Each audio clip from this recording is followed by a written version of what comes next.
following the precautions. We are inside, but we still need to get to people. We still need to be with people. We still need some interaction between people. We got things to do. So with that, here's Julia. Hello, and I will be pulling double duty, womaning the camera and trying to highlight Chef Ben here. Thank you so much. And happy St. Patrick's Day to everybody out there celebrating. Happy March 17th to all of the Scottish people out there donning all of their orange. And we are really grateful to everybody for coming out tonight virtually. And we are going to keep pushing ahead because really we have very little choice. And I'm glad that we're all figuring out how to forge ahead together. So we do want to hear your questions. We are going to keep everyone on mute so that we can hear all of the instructions.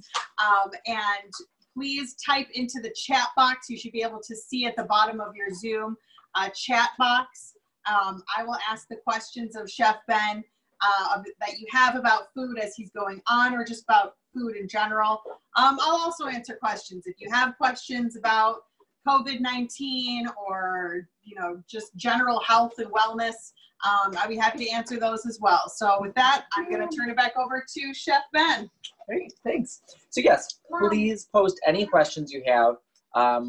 It can be questions about what we're doing. It can be questions that you have in general about food. Part of our focus was going to be what to do with the food that you have. So if you have questions about the food that you've got in your kitchen right now, what do I do with this? Maybe you went to the grocery store and they didn't have your normal stuff. You got something else instead. Maybe you're scraping the bottom of your pantry and finding like, oh, I got this spare bit of this bit of this. What can I make out of this? What can I substitute? I'm used to having this. What can I substitute instead of that? Come back. A lot of what we're finding is, we have the food. We did our big stockpiling. We have food. It might be different food than what we normally got. Maybe the grocery store didn't have your normal thing when you went and everybody was raiding the shelves. Or maybe you haven't had a chance to get out and do your big regular grocery shop and you're finding what you've got, and toward the back of the freezer. That's a little bit of what we did tonight, as I found. So we're doing shepherd's pie tonight. Shepherd's pie is not only a good Irish dish to make on St. Patrick's Day, it has its foundations in thriftiness, usefulness. It was initially a way to use up the Sunday roast, whether that was beef or lamb or mutton, whatever was the Sunday roast, then became a shepherd's pie. Got cut up, chopped up, rough chopped up, thrown in with some veggies, and then it was also a way to highlight potatoes, which were an affordable food source that was accessible, but was kind of looked down on. So it was a way to highlight potatoes and let those kind of shine. So with that, we'll start building our shepherd's pie. Shepherd's pie I had in the back of my freezer, as per our lesson. I had some pot roast that I made months ago that I froze in portions to be used up. It's going to make a perfect meat source for our shepherd's pie. Some people do like a fresh ground meat. Some people like a beef or a lamb. Those are the more traditional ones. We're going to build ours with some mirepoix, some carrots, onions, celery. I'll give you a few tips if you're not used to using a chef's knife or a kitchen knife. I'll give you a few tips on that. One of the few things that I've noticed, and when I do cooking lessons, this is kind of the first basics that I go over. Chef's knife, really handy, multi-purpose knife. A lot of people have a tendency to want to grab it by the handle. It makes sense. It seems right. But with that, you're likely to wobble side to side. Where you want to go is up here, choked up a little bit up on it, with your thumb to one side, your finger curled to the other side. So your fingers are still out of the way of the blade. but they're bracing each side of it. Your other fingers are curled around. It becomes more of an extension of the forearm, and you're bracing from side to side. Can you do a close-up show the grip? Right. So thumb on that side. And yes, well out of the way of where the actual blade comes. And this is a fairly small chef knife. I have bigger ones. I like a smaller one. I don't mind a smaller blade. I feel more comfortable with it. It's fairly thin. So then the other side, whether you're right or left, it'll be the same grip. It'll just look a little different. And then your other fingers are wrapped around that way. Also that way, a lot of people have a tendency to push with one finger up here. And then again, you're pushing just with the force of that one finger, and it's going to wobble side to side. So up here, you've got the force of your whole hand, more the pad of your knuckle. You've got the control side to side, and you've got the force of your whole hand rather than just the force of that one finger. So you're less likely to fatigue your hand. You're more likely to have some control. Onions, I already started chopping it, but ends off, I leave the root end still intact in half, and then you can peel off the papery outside pretty easily. Up here, so your guiding hand, whether you're a righty or lefty, I'm a righty, so my left hand is my guiding hand. With your guiding hand, you're making a cat's paw. So your knuckles are going toward the blade rather than your fingertips. So that way, if you do slip a little bit, you're more likely, if you do nick yourself, you're going at just a bare level of your knuckles rather than down into your fingers. So if you do get a small injury, it's likely to be a small injury and not a major injury. So yeah, this cat's paw, I'm able to get a good grip on the food and keep my fingers out of the way. Slicing down to make these. Slicing kind of with the ribs of the onion. You can kind of use them as a guide. My root end is over here, and I'm not quite going all the way to the end. So that way that root is holding them all together. So my onions are not running away from me. I'm holding it, so my fingers are around the onion and the blade is underneath. So that my fingers, if I were to slip, or if it went down hard, or if, you know, a change in texture and just something kind of gave, my fingers are well out of the way. So then same here. That follow through, since I've cut this way and this way, my follow through gets me a nice even dice.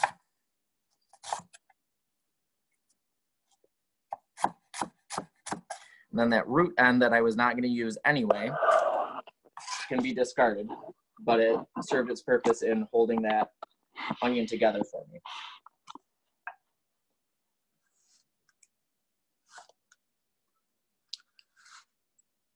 All right, let's see. Cute hat. I'm gonna try this next time I use my kitchen knife. Thank you, Dan. Okay. The hat, not necessarily as helpful for the knife skills. I think it helps. I think it's like it's a ballast, you know. Again, if you have any questions for Chef Ben, type them into the chat box and we'll make sure to get them answered. I'm the person who reads them. Oh, Alice is gonna help read them. Go around on the screen side so you can see if somebody has typed in a question. But I can't reach it. I'll help you if there's a No, question. but I can't. All right, so then one of the things that that you don't do with the knife is use it as a scraping tool toward your hand. If you want, you can use the back side. That way you're not dulling the blade and you're not moving a sharp blade toward your hand. You know, it sounds so common sense when you say it, but I think it's probably overlooked a lot. You know, so many of these things we say over and over again, they sound common sense. Don't catch a falling knife. Why would anyone catch, but what did I do? I caught a falling knife. The thing that you keep saying over and over again, don't do this. Well, why would anyone do that? Oh, there's a reason we say these things over and over again. That was our memorable Thanksgiving. So carrots, I cut just the very ends of them off. I already peeled them. Carrots, I cut it in half just so it's a more manageable size. my fingers to the outsides of it. So as I slice down through the middle, blades staying clear of my fingers. Now I flip it over so that cut side is down to the board. That way I'm working on a flat surface. I'm not chasing a rolling round object around. Then I can cut them into kind of planks. And again, follow that dice through. Something like the shepherd's pie is really kind of a nice home style rustic thing. So if your dices are not perfect, not even, not as small, that's perfectly okay. This is your dish, and it's a home style dish. So big chunks, uneven pieces, odd shapes are fitting with the style. So nice thing about using a chef's knife or a French knife as opposed to a smaller knife. A lot of people get a little intimidated by using a bigger knife or a chef's knife like this. They end up going with a paring knife or something small, some utility knife. The real big advantage of using a chef's knife like this is that you've got this curved blade, so you can rock it, and you've got that length and width here of the blade. So the blade can do a lot of the work for you. So I have a lot more force with that leverage than I would with a small knife. That way, yeah, if I'm at work, I'm using a big chef knife all day long. I'm using that as a tool. I'm using that leverage. Otherwise, I'd be exhausted. So the knife is doing a lot of the work for me. So a lot of it, yeah, if you have not had much experience with a French knife or a chef's knife, try it out, go slow, but do get comfortable with it because it's gonna save you a lot. Celery, again, I just took the ends off, cutting it down to just some strips, and then following through with that dice. So the onions, the carrots, and the celery was called what? Mirepoix. French for mirepoix.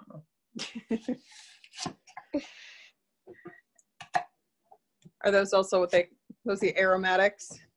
They're mirepoix, carrots, onions, celery is kind of a standard blend of aromatic vegetables. You'd use them in sauces and stocks and kind of any base like that. But you can add them to any dish.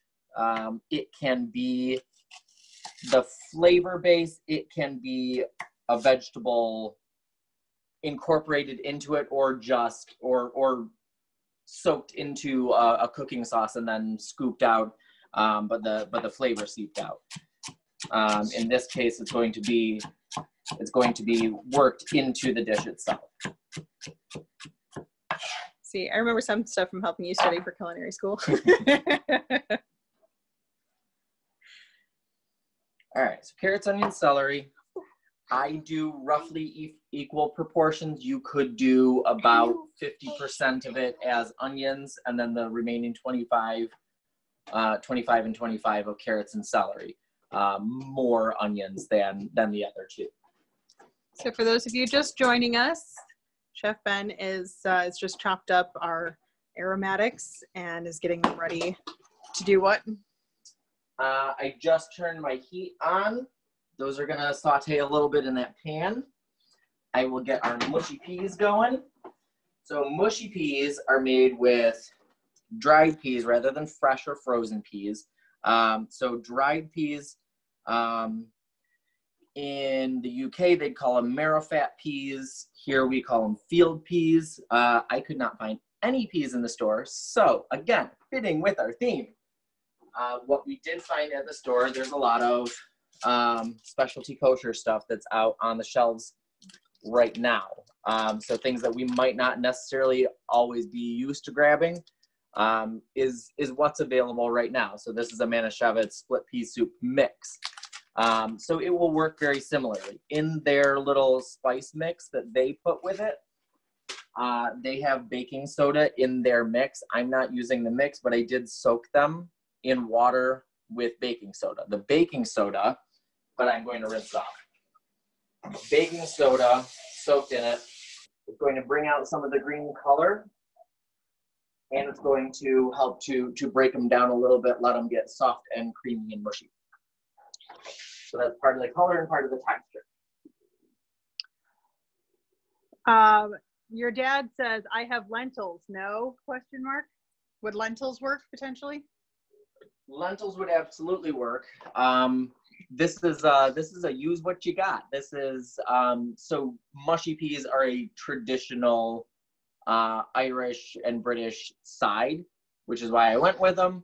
But yeah, this is your dish. This is what you got in your pantry. That would be it could be a filling, it could be a side. You could use cooked lentils as your filling if you were doing a vegetarian dish, or if you just were using up what you had on hand. If you wanted to skip the meat, you could do lentils as your filling. Season them nicely, brown them a little bit in your pan. You'd have a nice veggie shepherd's pie. The lentils would break down to a nice texture, almost like a ground meat. There you go, Deanne. You can make this vegetarian and vegan. Soaked, rinsed, and drained. I want the effects of the baking soda. I don't want the flavor of the baking soda. You could cook just with enough water to cover. I'm going to use chicken stock, which I had open sitting in the back of my fridge. We're using it up. It's going to add some good flavor. You could use a veggie broth. You could use just plain water. You could use a splash of wine or beer. Any flavored liquid you like. You could saute up a little bit of fresh herbs or some onions, finely minced. You'd want them small. You could add garlic. You could add whatever suits you. Traditional mushy peas are peas, water, salt. We're bringing a little more flavor than the Brits and the Irish are used to.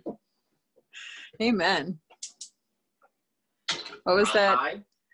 Most Scottish cuisine is based on a dare. I always loved that line. What's your question, Alice? What would lemonade work? Would lemonade work?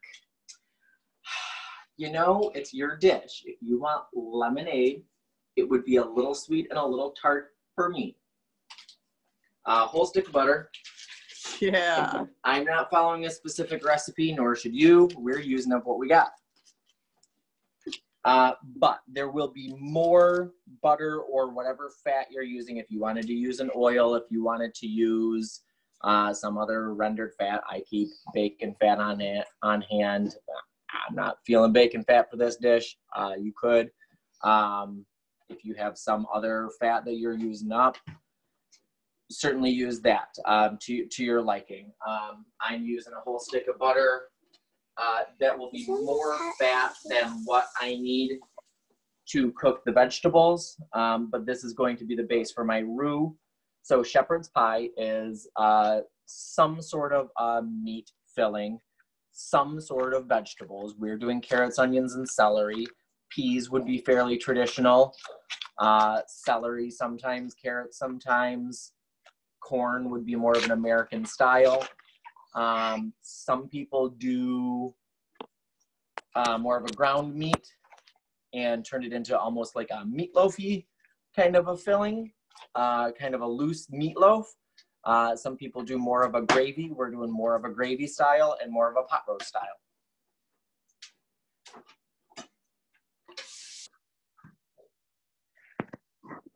The pan was already hot. Butter goes in. Butter was already room temperature.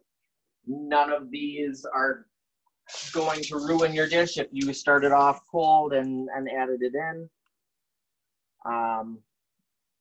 This is a hard one to mess up, but there are little tricks that can make it better. So what is a roux? So a roux is a fat and a starch. In this case, it's going to be butter and flour. Most of the time, a roux is butter and flour. You can do it with oil or some other fat. You can do it with other starches, but traditionally, butter and flour. And what does that do? So mixing your starch, so the starch is going to be our thickener, because we're making a gravy out of this. I've got beef broth and some Guinness, so we'll make almost like a steak and ale pie kind of a filling. I do, if I'm cooking with an alcohol, with a beer or a wine or a marsala, like a fortified wine, something like that, it's never going to be straight alcohol. It's always going to be mixed in, usually with more broth or some other liquid. Otherwise, that beer or wine or whatever just dominates. I want some of the beer, but I want it to be beefy, brothy, rich.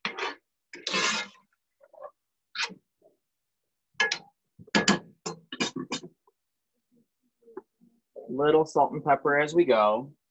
It was an unsalted butter. Some people prefer salted, some people prefer unsalted. Personal preference, whatever you like. But as we're building these flavors, we're going to layer in our seasonings now. Cracking the pepper and letting it cook in at this stage, we're going to release more of the oils from it and get more of those flavors from it than we would if we added it at an end stage. So we're going to build those flavors into it, let them really develop. So this is things like technique and seasonings are some of the ways that you can kind of save yourself in the kitchen. So knowing how much salt and pepper, things like that to put in and knowing when to put them in can take your dish from kind of a flop to, oh, something's going on here. So if you bring those things in at the beginning, they're going to be more pronounced, more throughout the dish. So that's why I season as I go. So is that supposed to brown? I want a little color on it. You could sweating, a little bit lower heat, more turning, and less time. I want a little bit of color, a little bit of caramelization, a little bit of flavor on there. So I'm gonna mostly leave them alone. The more I turn it, the longer it's gonna take to cook, and the less chance it's gonna get, the less there's that part sitting right on the hot surface. And I want right directly on the hot surface, developing those, burning up those sugars and caramelizing things, getting that color and that flavor. Okay. So I'm mostly leaving it alone, just turning it as needed. So then you asked what a roux does. So the starch is going to thicken it. We're making a gravy. A starch added right to the liquid can get some lumps, some like doughy little bits that are unpleasant. Working as a roux, the fat is soaking up those starches first and binding with it, so that by the time you work in your liquid, it's more distributed throughout and it can thicken it without making the lumps. The fat is going to add its own textures and flavors too. I like the flavor of butter, so we're working with butter. Oil would be a little bit more neutral.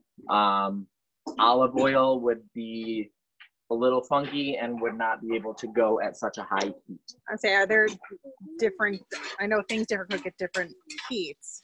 So like a veggie oil is a little bit more processed and refined and has a different oil structure. So it can go up to higher heats. It's got a higher smoke point. Mm-hmm. Olive oil has a relatively low smoke point, so high heat cooking is going to make it smoke up, get bitter, get off flavored, mm-hmm. Burn up, and get some undesirable flavors in there. So things like olive oils and other finer oils like that are not an all-purpose oil. And even if I were cooking with it, the olive oil is more of a fruity flavor than what I'm looking for in this. I want rich. Okay. Peas are coming up to a boil. No baby oil is what. Not unless it's made from real babies. I mean, that's a fair point, you know. It's back over here. I think it's made for babies. Not made from is that what you babies. think? Okay, I guess maybe. Potatoes I already boiled, but this will be for the mashed potato topping. Shepherd's pie is, yeah, like a meaty, vegetably filling. It says pie, but usually not a pie crust. I have done them before in some places where we do it like a pot pie and it's in a small pie crust, but typically more like a casserole than a pie. But then it's got a mashed potato topping.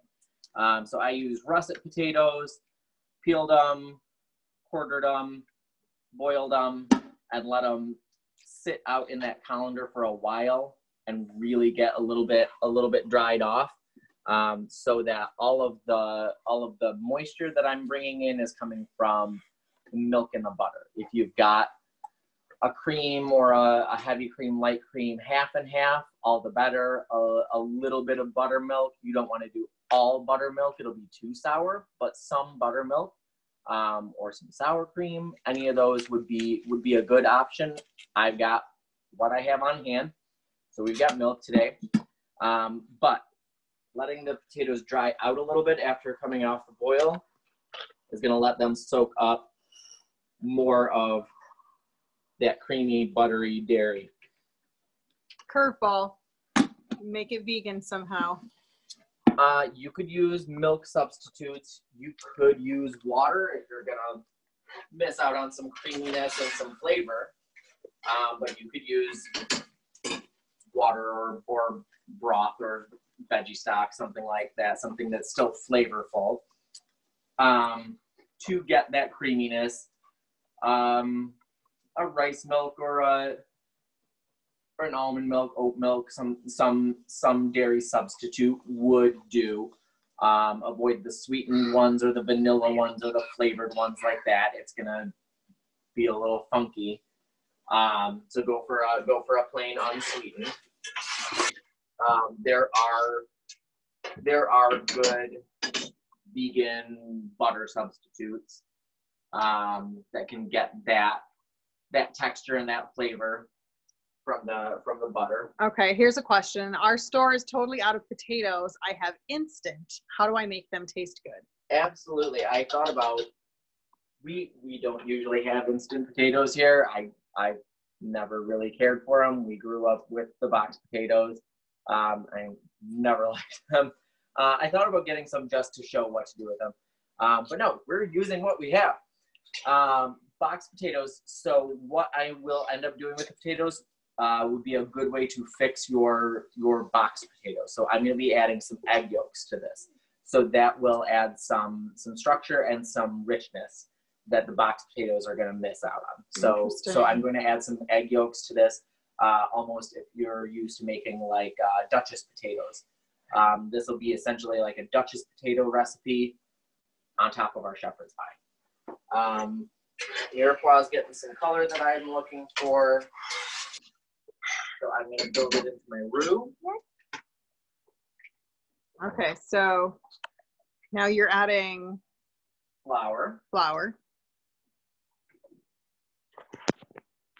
Roughly equal parts fat and flour. Okay.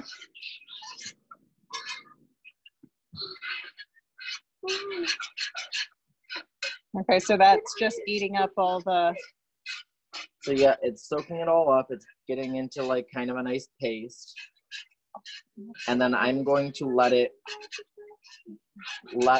that roux cook in the pan for a little bit before I add my liquid. This is going to help to develop the roux so that I don't get lumps.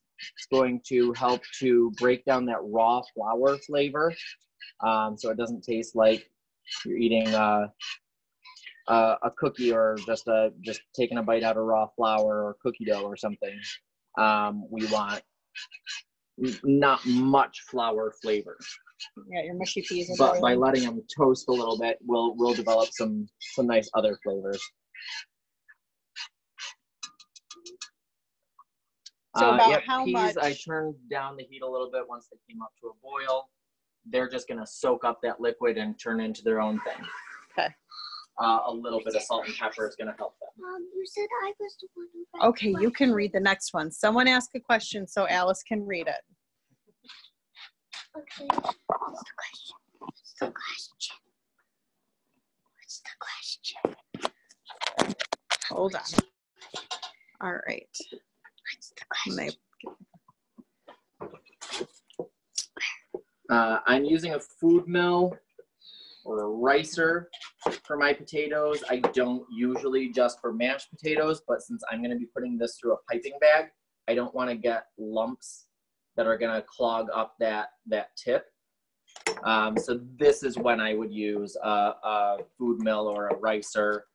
If you don't have, you could put it through a colander and scrape it through the holes, or you could just, whatever your regular mashing way is. What about a hand mixer? This is one where if you were using box potatoes, you'd be all set. Almost no lumps in the box potatoes. So those would come out very nicely for the shape that we're looking for.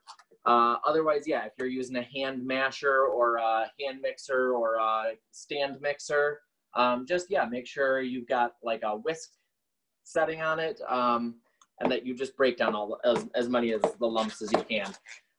Nothing will go terribly wrong with the execution of it. If you have some lumps, it just gets inconvenient. You try to squeeze it through the piping bag and it gets clogged up, and then all of a sudden it squirts out, it shoots everywhere. So it's more inconvenient than anything. There's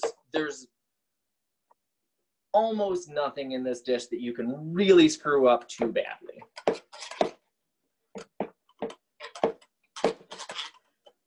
Just kind of like I say with the kids, they've been taken to cooking their own eggs in the morning and stuff. Avery, our son, has actually gotten really good at omelets. But usually what I say is, like, you can't screw up an omelet. You just made scrambled eggs. It's a new dish and you just roll with it. So speaking of messing up recipes and, going with what you got, can you tell us a little bit of like other culinary history or anything that you found? Sure. I'm going to add the liquid to the roux now. So we stir it before. Other history to Sheppard pie? Or just using up things. Yeah, I mean, a lot of our better dishes really come from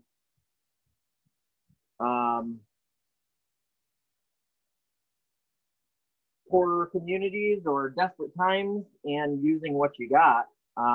Soul food is using the scraps, using the leftovers, turning it into something good, adding good fats and good salts and good flavors, cooking tough cuts of meat for a long time and turning a tough, ugly, undesirable cut of meat into something really tasty. That's what our pot roast is. Our pot roast is, I go to Kroger, and when they've got their buy one, get one free chuck roast, I buy up 2 of those. It either goes in the freezer until I've got a use for it, or I cook it right away and save the leftovers. But yeah, just, pork shoulder, beef chuck roast, things like that are tough. Your beef broth right there. Tough, but really flavorful cuts of meat that you can just cook down and cook down and cook down. Things that you almost can't overcook. And you can save the leftovers really well. And because they have such long cooking times, you have these opportunities to develop really good flavors in them. You can marinate them and you can cook them with different aromatic vegetables and different spices and different seasonings and really let all those flavors really meld into it and create really flavorful dishes. All right, so this is becoming very tasty and doughy and. Yep. So a roux and flour in particular requires boiling temperatures to set, which it already reached, and when there's more liquid in, you'll see the bubbles. A slurry with like cornstarch or something, which is a slurry is a liquid with a starch, a cold liquid mixed with a starch and then stirred into hot or simmering or boiling liquid. Is a slurry. You can make a slurry with a liquid and flour, but usually it's cornstarch or arrowroot or something like that. But again, we're using what we have on hand. If you didn't have flour, you could make a cornstarch slurry. Cornstarch roux, not as common, not as easy to work with. But you could make a slurry with cornstarch, and it'll get the difference would be in texture. You'd get a little smoother, lighter, kind of silky finish rather than this sort of creamy thick. So let's turn. I'm trying to. I don't know how well this is coming across, but I'm trying to get very big difference between when we started and oh, here comes the Guinness. We use about half the can. So really just enough for a little bit of that flavor. Mostly it's the beef broth.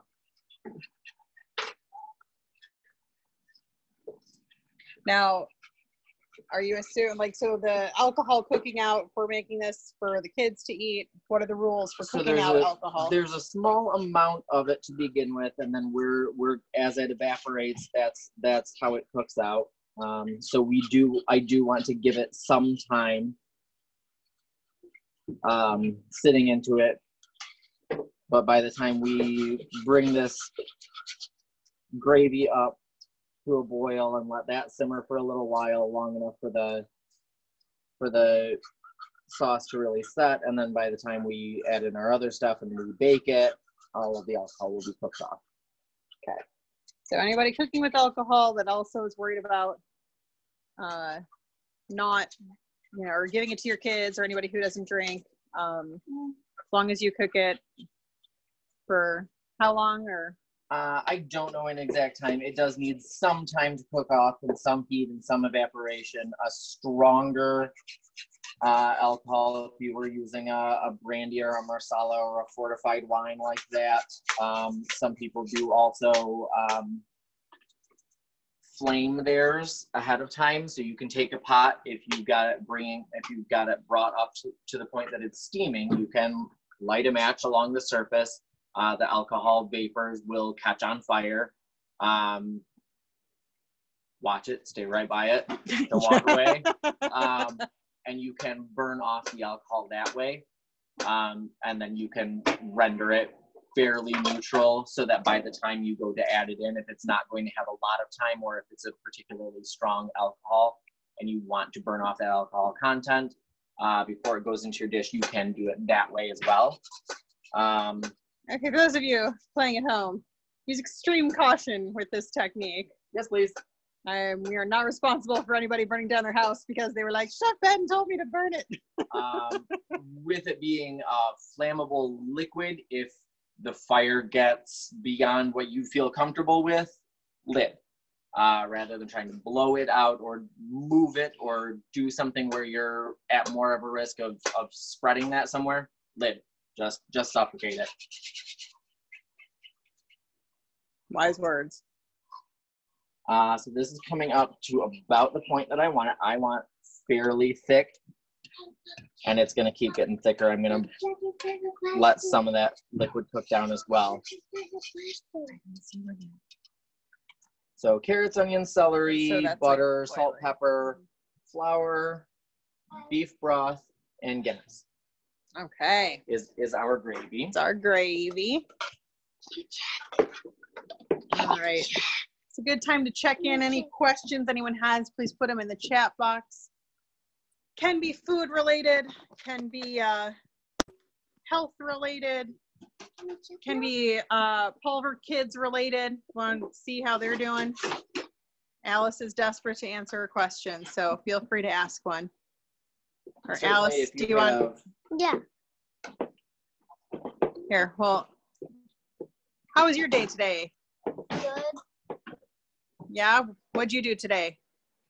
Well, I did a homeschool. Yeah. How was homeschooling going? Good. I did some math pages, but then I did an extra one, so I don't have to do it. I don't have to do it on that day. There's some extra ones here. I think we've got a question for the chef here, Alice, if you want to read. Oh, what do the people ask? Inquiring minds want to know. This bottom one right here. It says how will leftovers keep? So this is a dish based on leftovers. But that being said, leftovers will keep just fine. This being a sort of a loose shepherd pie and in a big pan, it's going to be a little sloppy. You could, if you want, you could make smaller portions. If you have some baking dishes that are of personal size, if you've got some baking ramekins or large muffin tins, something like that, you could make them individual sizes, and then they would portion up and reheat nicely. But otherwise, it'll keep and reheat just fine. It'll just get a little sloppy.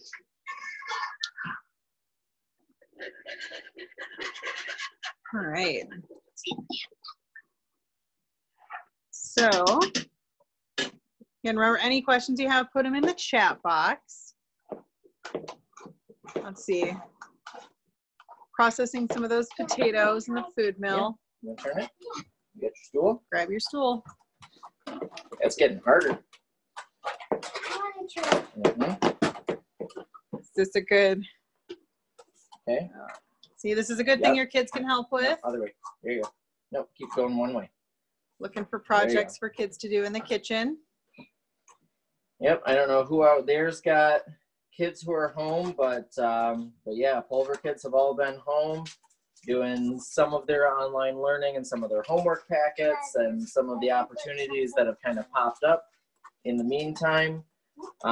We are fortunate that I'm a chef, but I'm not in a restaurant, so I'm in a grocery setting. I've been able to keep at work. Julia works from home when she's not traveling, and all travel has been canceled, so she's been home. But that means, like most working moms and dads, she's at home working, but also teaching and managing kids and doing all the other stuff. So yeah, times like these do point out some of the real difficulties that working families deal with all the time. You are doing an excellent job. All right, now turn it the other way. All right, now we'll go back the other way. Here, hold on just a second. I'm gonna put in more potatoes. Okay. I want to point out the fact we've said potatoes like 17 times and no one has yet said potatoes. Potatoes, boil them, mash them, put them in a stew. Sadie, you want to say hi to everyone? No? Okay. So, let's see. This is a good time for me to talk politics for a sec. All right. I'm going to turn this around to me. So, just want to put in a quick plug. You know, we are here at Team Pulver continuing to keep pushing forward. We have seen this past week, more than ever, I think, the importance of having the right people in elected positions and the people who are smart and focused and who are going to put our health and safety above all else in place. And, you know, luckily we have great executive leadership in the state of Michigan, and we are all going to be much better and safer for it. But we still, unfortunately, don't have a majority in the state legislature. And, you know, our Democratic friends in the state House and Senate are doing the best they can. And they are just doing all that they can to appeal to the better natures of the Republican majority. And it's not always going well. And we really, more than ever now, see the importance of having that majority. So Yes, we're adapting, but Team Pulver is pushing forward, and we're going to keep going. We're going to be creative in how we contact voters.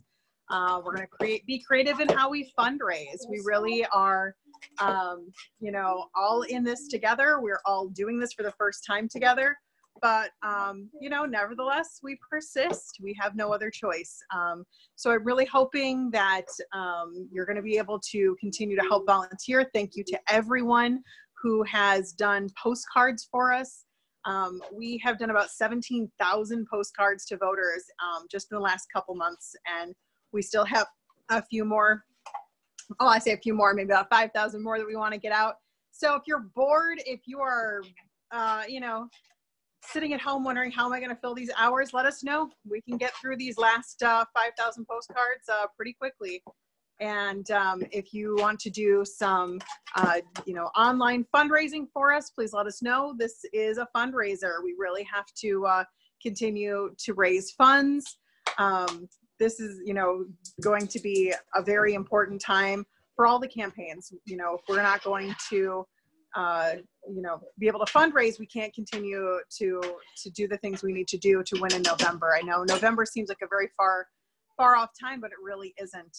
And so I want to thank all of you for coming tonight. I would strongly ask you to go, if you haven't already, you can go to juliapulver.com, sign up to volunteer. You can sign up, or you can sign up to do whatever it is that you're comfortable with. We have suspended all of our in-person activities, obviously, but we also, you know, need fundraising. If you have a talent, if you would like to showcase a talent like we are today with Chef Ben, let us know.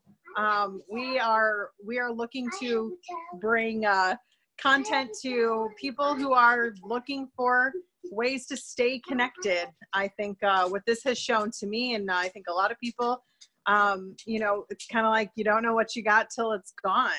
We are very social creatures. We need connection. We need each other. And having that taken away, I think has been very trying. A lot of people, myself in particular, I am definitely an extrovert. And, you know, I miss everybody. I miss not being able to go to our meetings, and I like hugs, you know.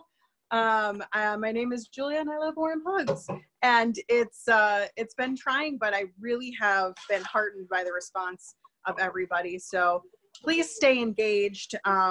While this is serious, it's very serious, it is also not the apocalypse. You know, we can't decide to just shut out the world, even though my 6th grader disagrees.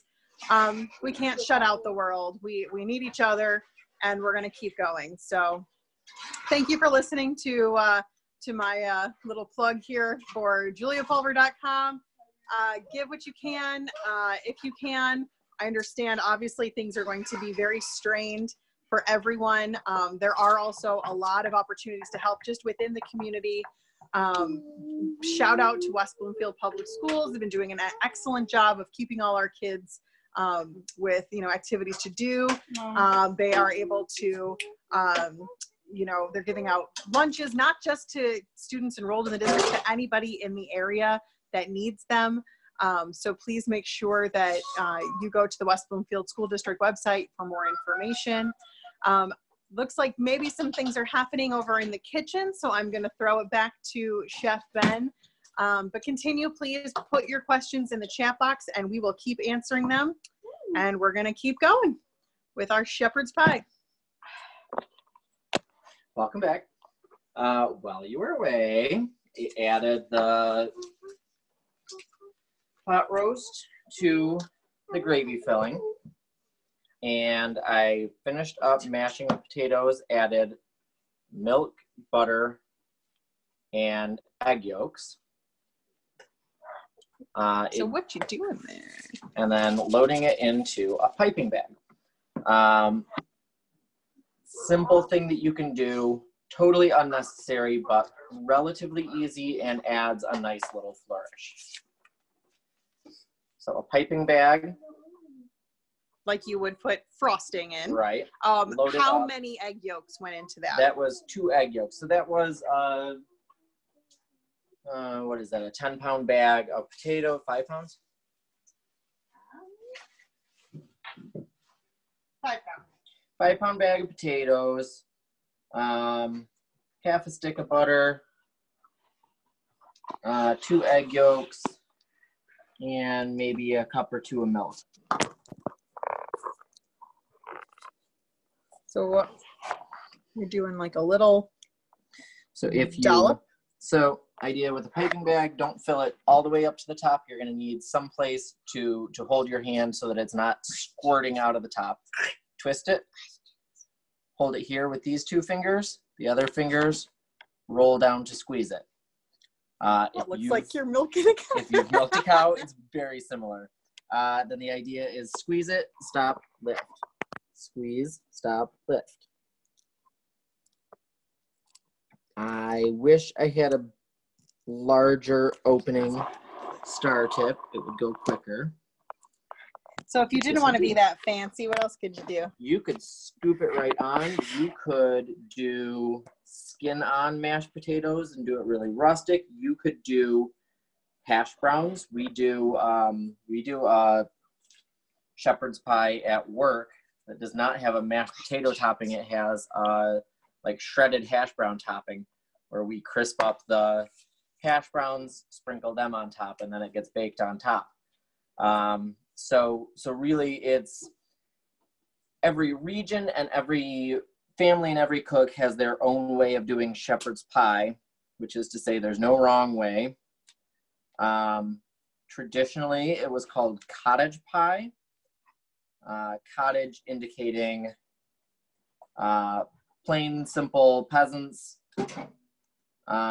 using up what they had.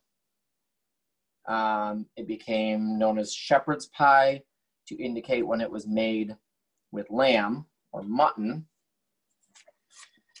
Now they're sort of used interchangeably. Different variations or different regions have different names for a similar style of dish.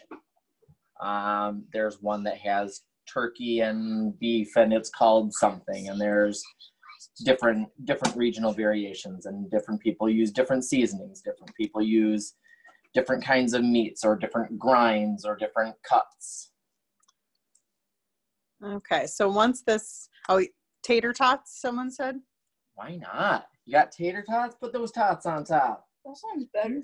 Tots. That actually works. Napoleon. Crop it up. There are casserole aficionados who do a lot of tater tot based casseroles.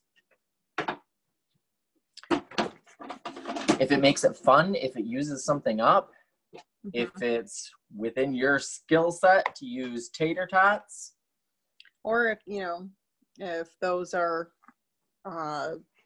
vegetarian, vegan, instead of the mashed potatoes, if Absolutely. those aren't going to turn out right.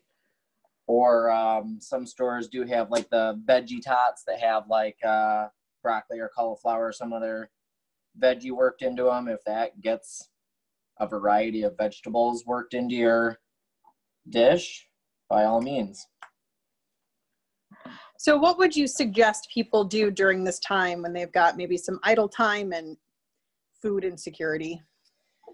So as far as food insecurity, for ourselves, the food is available. So like I said, I work in a grocery store. I have seen the empty shelves.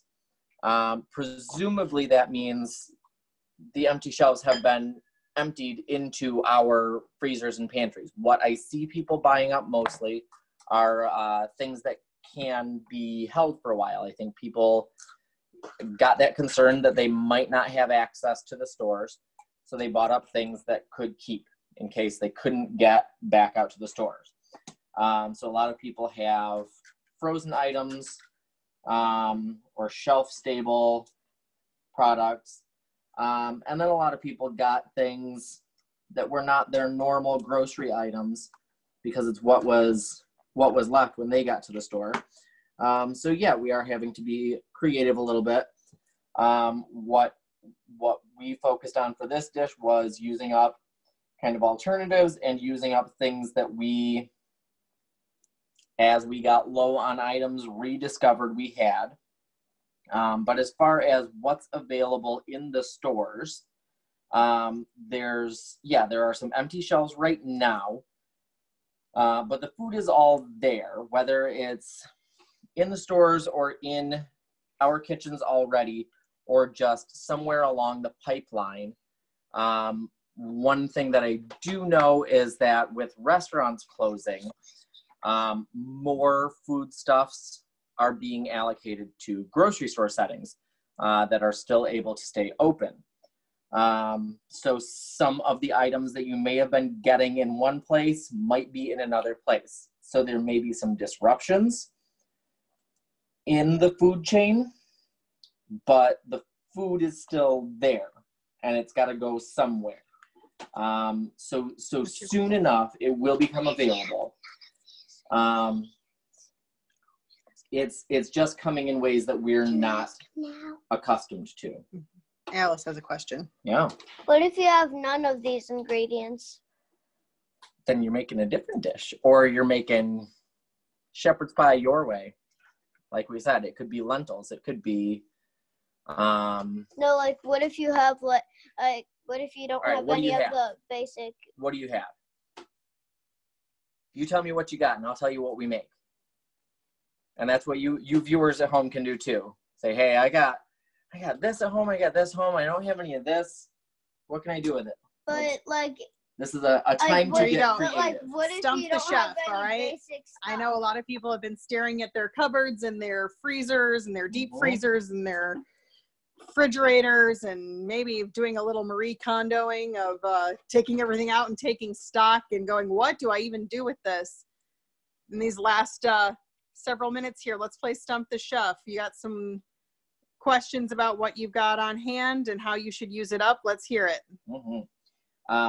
Back to food insecurity. If you truly do not have some food items, if you are or if someone you know truly does not have food, some of those foodstuffs are being redirected to food banks and food shelters. There is food out there that's already been worked into the pipeline and no longer has an open restaurant or a place that can use them. So a lot of that is getting redirected to places that can put it to use. So I know that, yes, some of the schools are still offering food to people who need access to it. Food banks will be getting resources that they don't normally get because our normal stores and restaurants and cafes are not able to get it to you in the same way. I also know that a lot of delivery services are offering to waive fees to the small independent restaurants who are still able to transition and stay open, and waiving fees to the customers. So people along the line are trying to make sure that people who need the food are getting the food. Yes, Alex? What if you only have bread? You only have bread? Like bread foods. You got yourself a bread sandwich. No, like what if you don't only have like breads, like sandwiches or something? You know what Grandpa used to make, his signature dish? What? He called it ham dish. What's that? It was chopped up ham. So if you've got deli meats or ham or some kind of other meats or something, it was ham and cheese and eggs and milk and cut up pieces of bread, make kind of a savory bread pudding. It was ham dish. Is that true, Joe? Say he's on. It's good. I think it was usually Velveeta type cheese. All right, so what about all the things that you've got? Oh, he says cheese dish. Cheese dish was what it was. Okay. I'm really tired of doing these star tips, so the middle is just a cloud. Oh, you were so close. I know. You were so close. All right, so now that we've got all of the mostly pretty mashed potatoes on top, what do we do with it? So now I put in the egg yolks into the into the mashed potatoes. Oh, can I do that? I've got egg whites I want left. to do that. Yeah, So do what really does good. brushing it with the egg whites do? That's gonna get it a crust. I'm kind of smearing my little ridges, which I don't want to do. So I'm gonna flick it. You flick it? Flick it. Oh, that's I interesting. want to do it. Are your hands clean? No, no. Oh, wash my hands. Wash your hands, then come flick it. So partially just a way to use up the egg whites. And what does this do? It's gonna create a crust. Okay. It's gonna soak into, yep. Scoop it and flick your fingers. Flick, flick, flick. Yep. The pastry brush was too rough, and the potatoes were too warm and too soft. That I was mushing my little ridges, and I really want those ridges.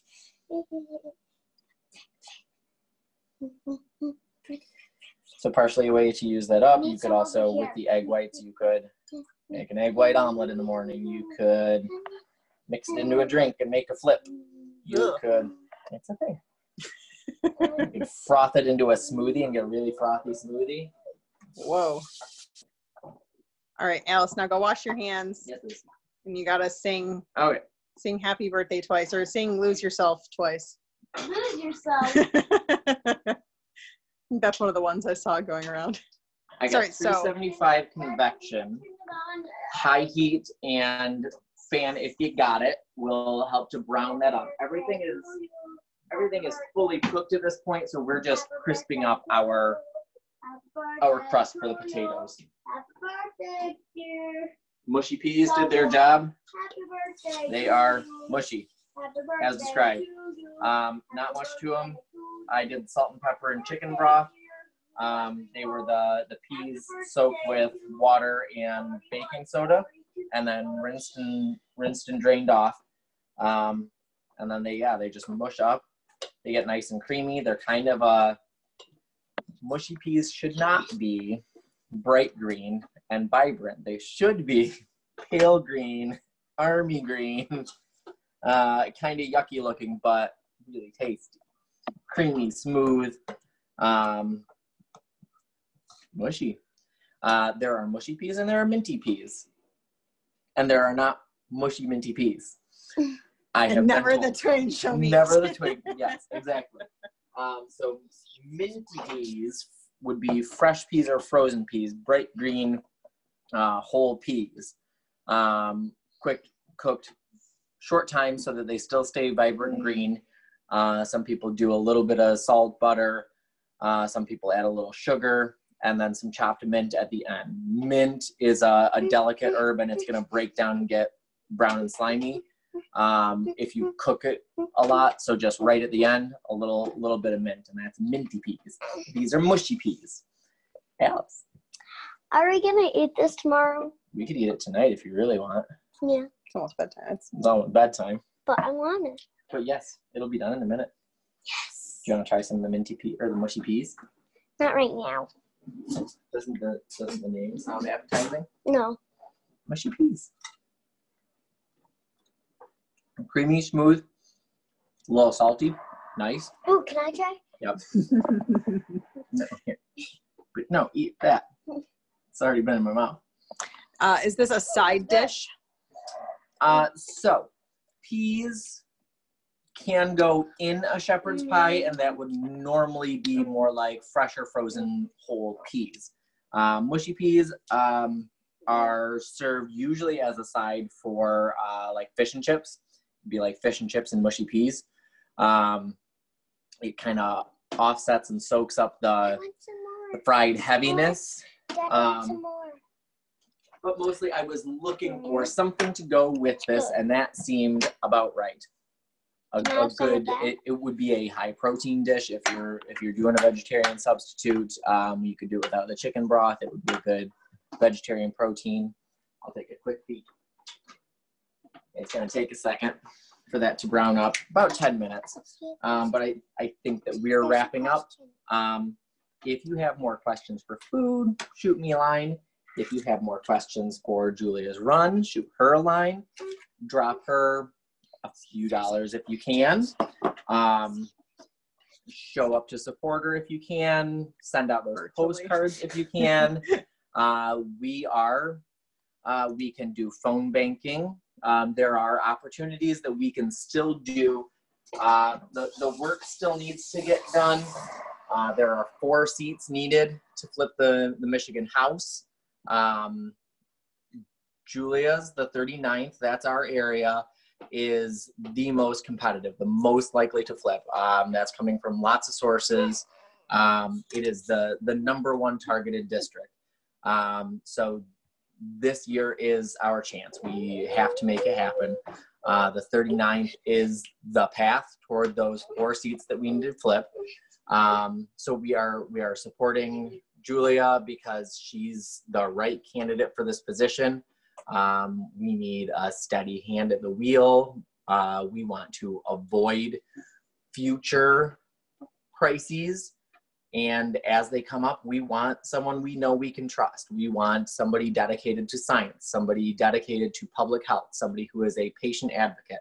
And that's Julia. And that's why she's going to do the work of the job. And that's why we are getting 100% behind her and doing whatever we can right now. And once we pull out of this together, which we will do through public advocacy and public health and science, then we need to put those leaders in charge who will help us the next time. Well, thank you so much, Chef Ben, for this very amazing demonstration. Thank you, Alice, for all of your help. And thank you to everybody who joined us.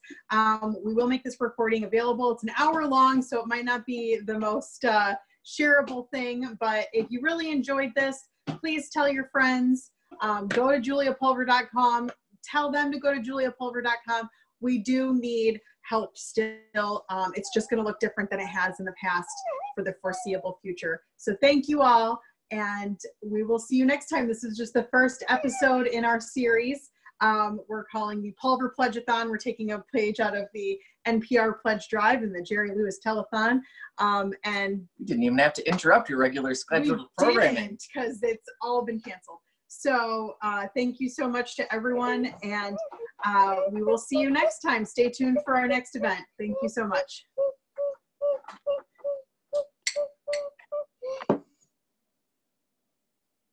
What else? Can you make this